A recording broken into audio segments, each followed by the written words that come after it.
Well, in case you hadn't heard yet, there was a huge ruling that came down from the Supreme Court yesterday, and it has the Democrats pissed off. Or should I say it came down on Monday. And that is that President Trump and the federal ICE agents can resume going after people and their raids in California. Now, here's why that's such a big deal, because Gavin Newsom and the rest of those Democrats sued the Trump administration to stop that. But here's the kicker.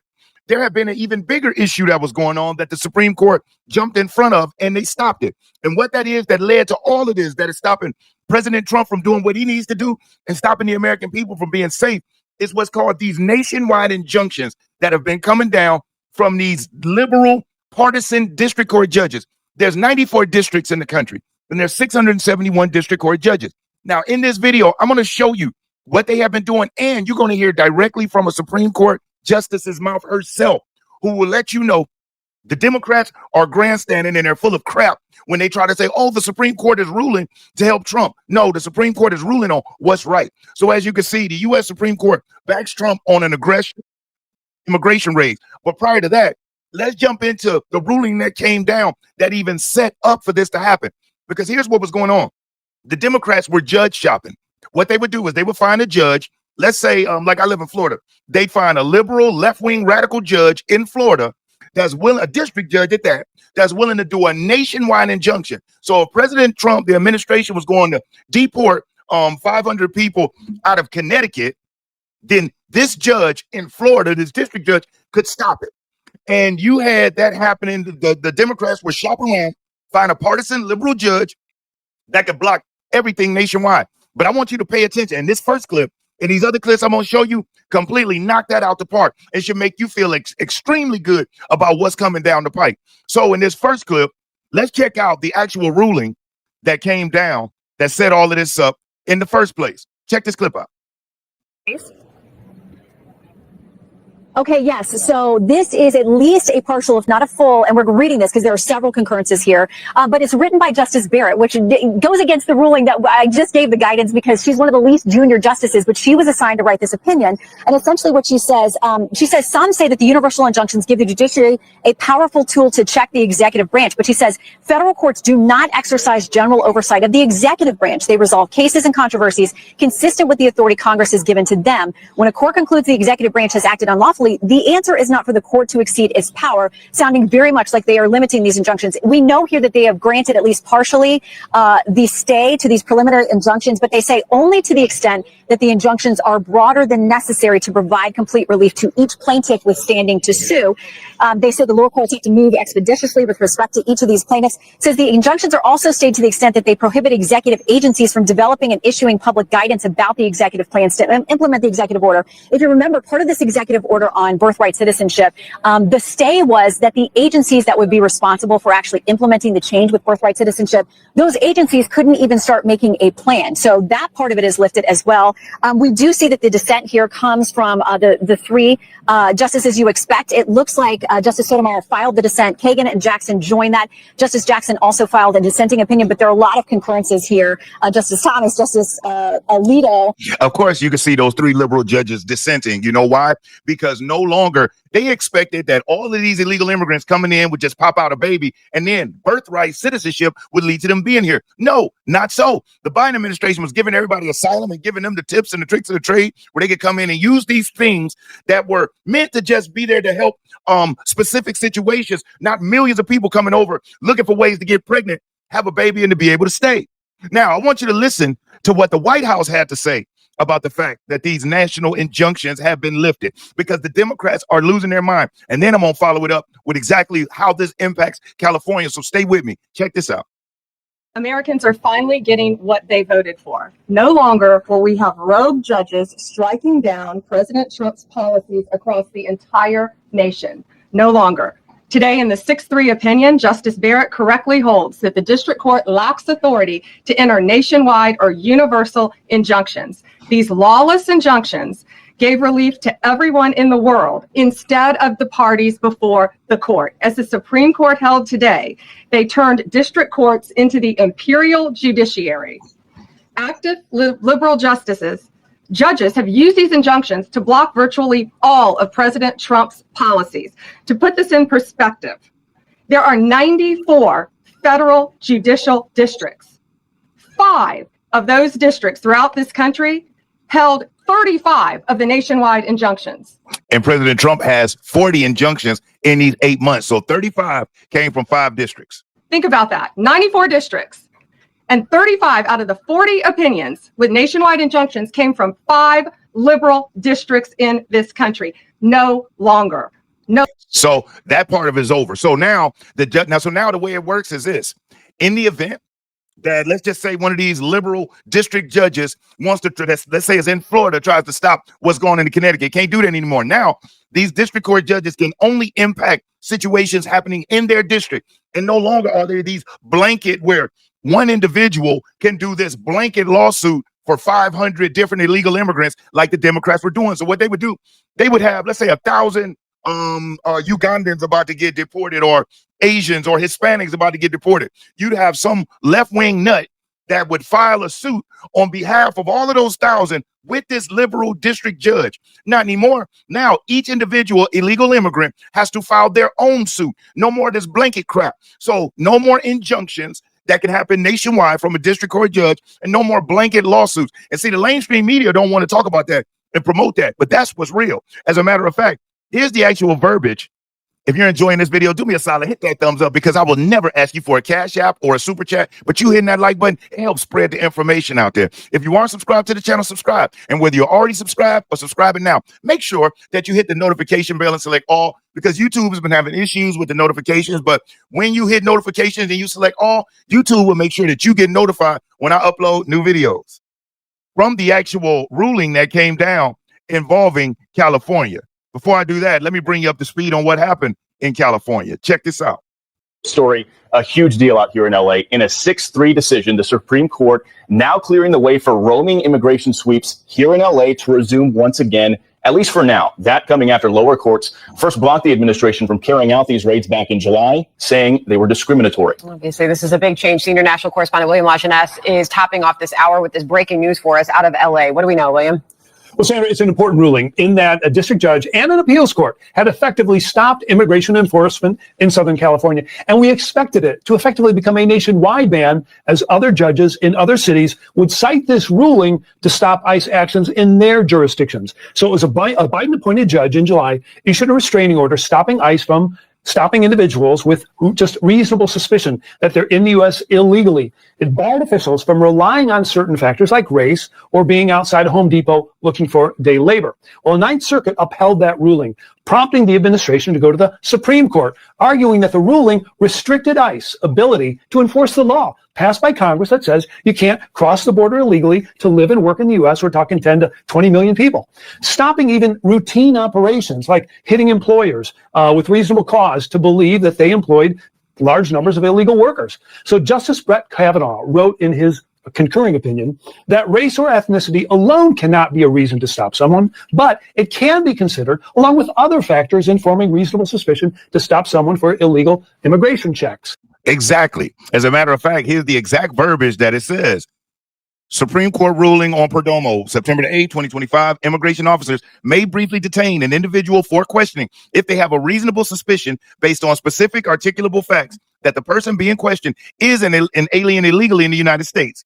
The reasonable suspicion inquiry turns on the totality of the particular circumstances. To be clear, apparent ethnicity alone cannot furnish reasonable suspicion under this court's case law regarding immigration stops. However, it can be a relevant factor when considered along with other salient factors. So when you got people saying, oh, it's racist, we had 20 million Hispanic illegal immigrants come across. So of course, it's going to be looking at people of Hispanic descent. But check out what this justice had to say. And this is Justice Sotomayor, who's a left-wing radical. We should not have to live in a country where the government can seize anyone who looks Latino, speaks Spanish, and appears to work a low-wage job, rather than stand idly by while our constitutional freedoms are lost, she dissents. But they're not rounding up Americans. They're not even rounding up Hispanic Americans. They're rounding up illegal immigrants. And if you're a Hispanic American hanging out with illegal immigrants and you get caught up in the mix, so be it. It's no different than me being a black man or you being whatever race you are. And let's just say someone was just robbed by 3 black guys wearing white T-shirts and jeans. And I'm out walking with 2 other black dudes wearing white T-shirts and jeans in the area where it just happened. then you would expect that somebody may stop us and talk to us and make sure that we're not the ones who just committed this crime. That's what you call investigation. But no, the left just feels like, oh, no. They should just be able to be here, have babies and get stuck here. They should be able to get everything free. They should be able to commit crimes and do things and get let out. And we see what's happening. A woman lost her life in North Carolina because some soft judge on crime let this psychopath out. And he freaking hurt her on the train and took her life. That's because we got soft, weak-hearted judges that want criminals to rule while citizens be punished. It's like taking away Second Amendment rights. What criminal is going to say, well, even though we're already criminals and they just made having weapons illegal, I guess we need to put them down too, gang? No, they're criminals. They break the law. That's what they do. So you're going to punish law-abiding citizens who want to follow the law and put their weapons down to make them sitting prey for the criminals who are already out committing crimes and violating police. You think they give a dang about some family sitting in their house with a slingshot and a samurai sword praying and hoping that it stops these people from hurting them or taking everything they got? No, these folks are insane. Now, speaking of insane, listen to psychopath Karen Bass as she states what she's going to do to combat this. Check this out. I want to give a big shout out to the sponsor of this video, Chapter. And here's why. When my mom hit 65 years old, I watched her get bombarded with mailers, cold calls, and all these confusing ads about Medicare.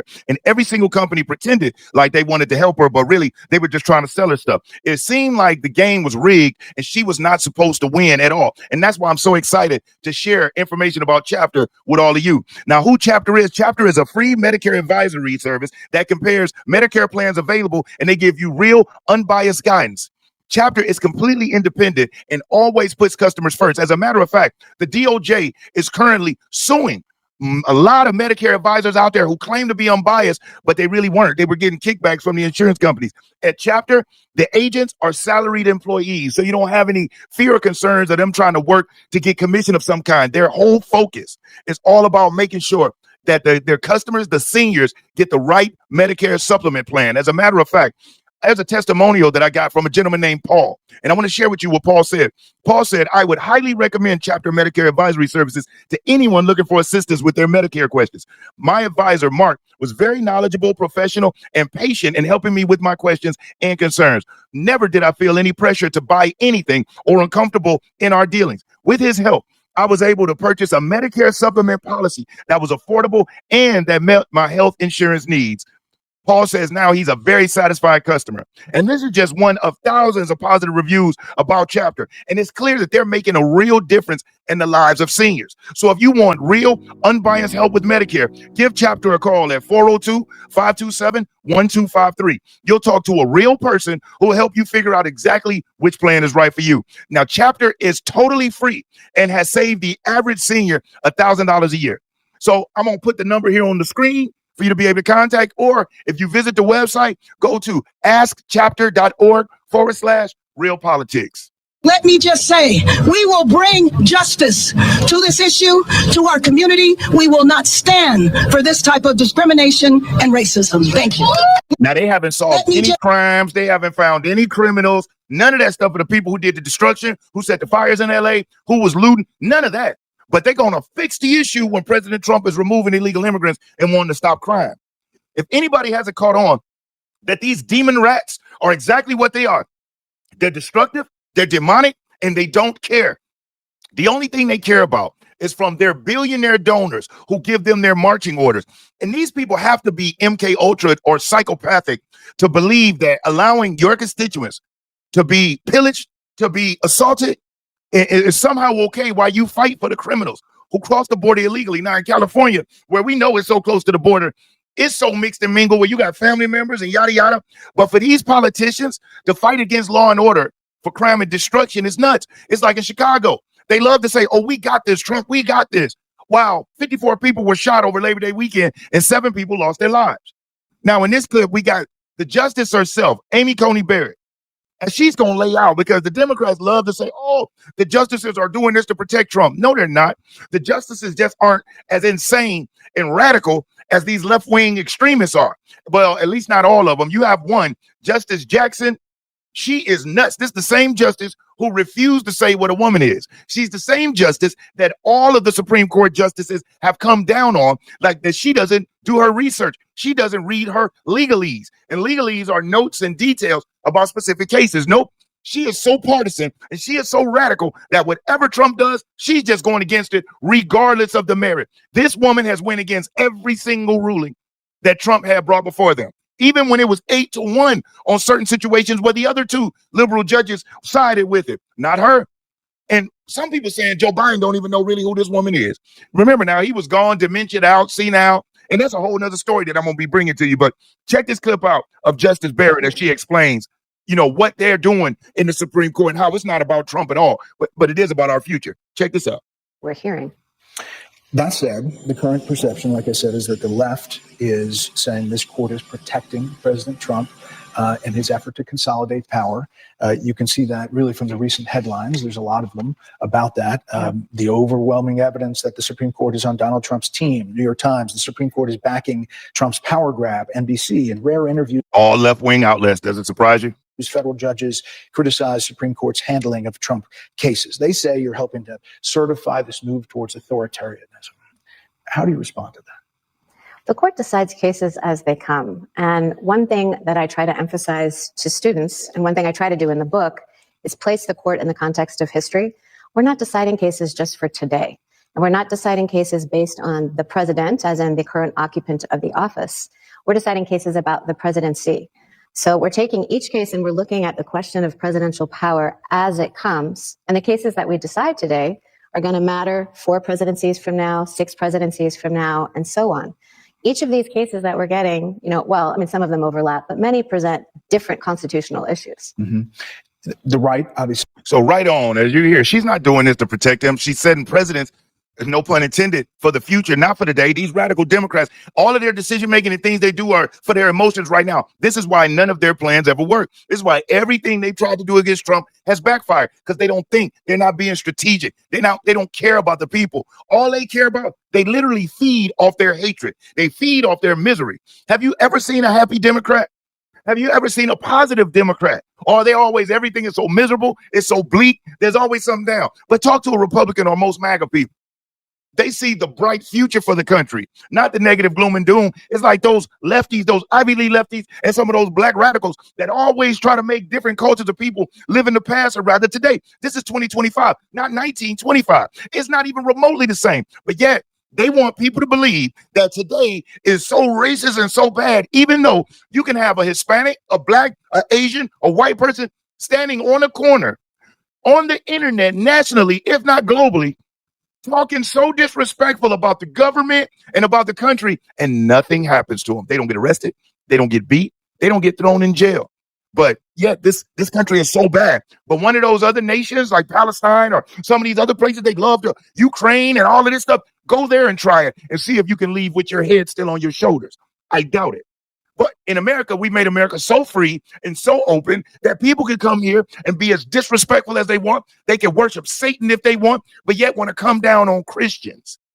This is where our country has evolved, but we are fighting back. We got the Most High God on our side, and we are not laying down for these demon rats, these left-wing radical extremists anymore. So people like you, people like others, patriots out there that are watching and listening and spreading the good word, we have to keep doing that, especially leading into the midterm. So if you've hung out and you watched this up to this point, I appreciate it, because this is awesome news that the Supreme Court has made presidents no more nationwide injunctions and no more of these stops of the ICE raids. Because if this would have went another direction, states around the country would have did the same thing. But now that the Supreme Court has set presidents, Illinois, New York, all of them better get ready, because ICE, the FBI, and the other federal agencies will be coming to a city near you really soon. But if you watch this, I really do appreciate you from the top and the bottom of my heart. And if you haven't already, hit that like button. If you aren't subscribed, subscribe. But most importantly, I want you to stay safe and you be great. I'm Brian Maxwell saying I look forward to seeing you at the top. Over and out, y'all.